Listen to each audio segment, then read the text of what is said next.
Okay, so we're back for part two of how does anyone become a host? And more importantly, how do you become a host? And it continues to be a fairly difficult question. The main thing is getting out there and actually just getting yourself on stage.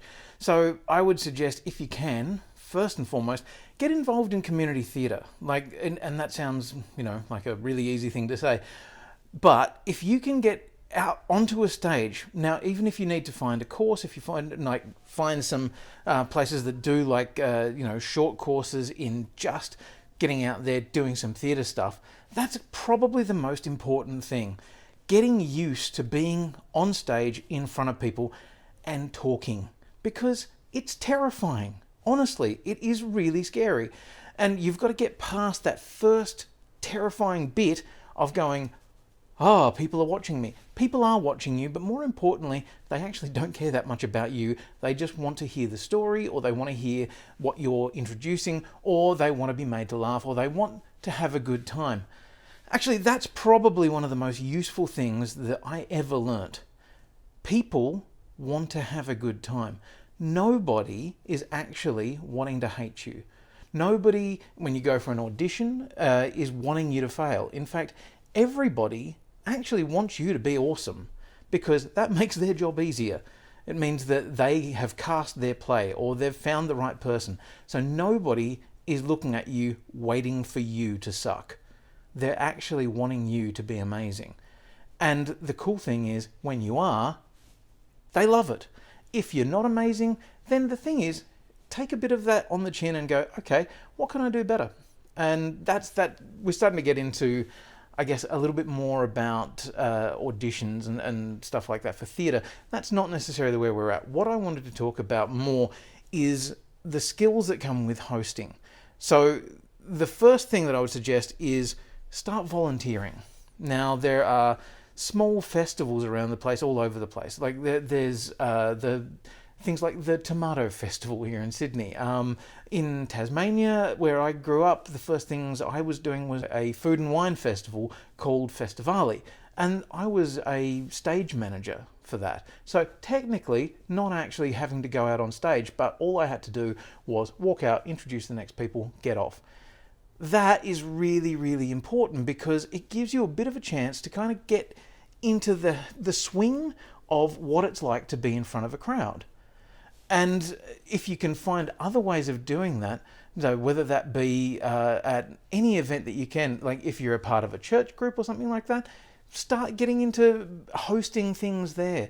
If you've got a theatre thing at school, do theatre. Honestly, that's what most people are interested in. They want you to be comfortable. The main thing about being out on stage and introducing people and hosting and doing all that sort of thing is not about the amazing language that you can come up with. It's not about the very funny jokes or anything like that. It's comfort. It's being able to make the crowd comfortable and feel like this is going the right way. And if it's not, that's okay, because it's funny. That's the trick that I kind of work to all the time is, if it's happening, it's meant to be happening. And there are a few things that are really important about that when it comes to things like official ceremonies. Things happen in an order. So when you're doing speeches, or when you're introducing people at a wedding, and that's actually another good one, if you want to, you can start looking at emceeing weddings. People actually pay people to do that. I once did it in character as a weird Scottish person. Great, I have a great time, and then I felt bad at the end of it. But if you can, learn the order that things happen in. And you'll see fairly quickly that there are ways that things work and ways that they don't. And if you introduce things in the wrong way, suddenly things feel a little uncomfortable. They'll feel like, oh, I've said the wrong thing, or I've introduced that person in the wrong order, or the crowd hasn't reacted the way that I expected them to. And that's because there is an order to how things go. And it's usually you start with the smallest, build up to the biggest, and then you get the crowd excited, and then you let it go. It's all about crowd control. And as I said last time, you've got incredible amounts of power when you're out there on stage. You are the person with the microphone. You are the person with the loudest voice in the room. So you can tell people how to feel. and what to do. And if you tell them to do things in the wrong order, they'll feel strange. They'll feel like something's wrong here. I don't think this is quite right. So learn the order of things. And that sounds like a really broad thing to do, but watch other people who do it.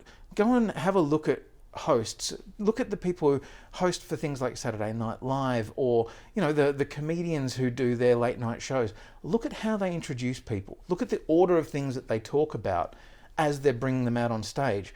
Because if you don't give people enough information about why the people who are coming out on stage are cool and important and wonderful, the audience doesn't care because they don't know. It's your job to get them excited about who's coming. And that's something else that I probably should touch on. The reason why we do this. Now, the reason that you choose to be a host is not because you want to hang out with the cool celebrity people. Because let me tell you, it doesn't happen for long.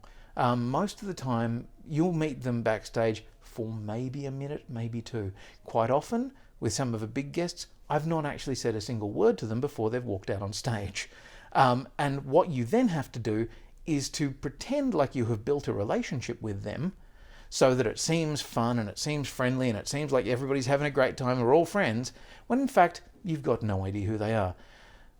The idea that it's about hanging out with celebrities backstage and getting to hear the cool stories and stuff like that, I hate to tell you, no. Most of the time, when I do it for things like Supernova or Madfest or Haven or whatever, a lot of the time it's running. And that may not be patently obvious from the shape and size of me, but it's running between panels because I've got to be here and then I've got to be here. And you've got 2 minutes to get to those two things. So a lot of the time, there is no time to have a nice chat or a catch up with somebody that you go, oh, we're good buddies. Any of that happens in a very different circumstance. So if you're wanting to get into hosting for the possibility of getting to meet these people and having a great, good old time with them, forget it. That's not how it works. And I'm going to be terrible and burst your bubble on that one. It's not about rubbing shoulders with celebrities. Yes, you get to be near them on a stage, but quite often that can be a bit of a limiting experience too, because some of them aren't actually that nice. Backstage, they're very different people from who they are on the front of stage. And that can be kind of disappointing. Like, that can really hurt when you realize that the people that you've put so much of your energy and love into, and they don't care about you at all. They've got a job to do, you've got a job to do, never the twain shall meet. So, if that's why you're getting into this gig, don't. Find another gig. If you want that, try and be a celebrity. I don't know how to do that. I guess learn to act, get an agent, be amazing, and then go and fly off to America, and then come back as a guest. And then you'll get to hang out in the green room with all the others. That's fine. But if you're thinking that doing this hosting thing and being the intermediary is going to be a way that you can get to hang out with all those people, no, sorry, different job. You are working. When you're doing a job as a host, you are working. So whether you're hosting a wedding, whether you're hosting a conference, whether you're hosting on stage at something like Haven Supernova, whatever, you're doing a job.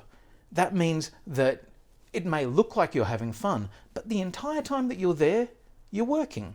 You're actually watching that crowd to see what's happening. You're watching to see whether people are bored. You're watching to see whether somebody is really upset. You're watching to see that the kids who are in that row aren't getting completely, manic because they really want to ask their question. You're trying to manage an entire audience and try and manage their expectations.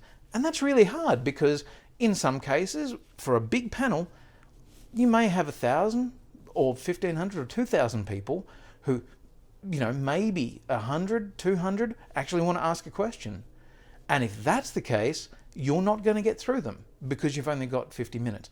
So you then have to try and work out how to manage expectations. And at the same time, you have to do that without making the guest look bad. because the guest, the person up on stage, the speaker, never wants to look bad.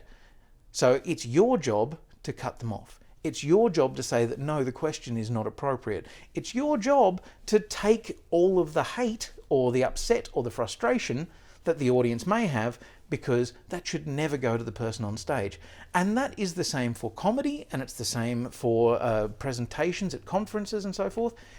If there is a bad job to be done, it's our job to do it.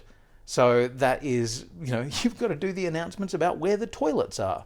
You'll have to do the announcements about this particular promotion from a sponsor that maybe you don't know anything about or you don't care about. You have to do all of the grunt work, and that's fine. That's part of the job, but you've got to be prepared to do it. And all of the fun stuff where you're having a joke with that guest or that speaker, or where you're doing really interesting interviews with people that you're really fascinated by, let me tell you, there is going to be just as much time there is with you doing interviews with people that you don't know anything about, having to ask questions that have been fully scripted for you because you've got no idea. I've done quite a few jobs where I'm working with voice actors and so forth who don't speak any English whatsoever. And that being the case, I'm having to go off a script and specifically ask the questions that are written for me in the phrases that they have been written, because if I go off script, everybody gets scared. And that doesn't feel like fun. That feels like I am a mouthpiece and I'm just doing a job. And you are. You are doing this as a profession. So I'm sorry if you have this idea in your head that this is going to be the funnest job in the world and you're going to have a party and it's going to be all great times. Yeah, sometimes it's fun, but a lot of the time it's not. How do you do it? You work hard. You start by doing jobs in local conventions. Look around. There are a lot of small conventions. If you're talking about wanting to do hosting for things like Supernova or whatever, look in the towns nearby. There are so many small conventions cropping up now. So there's MagnetCon, there's Sugar City, there all these little conventions. There are cons everywhere, and you can offer yourself and say, hey, look, I'd love to volunteer to do some hosting. Now, unfortunately, that word volunteer does come up a lot.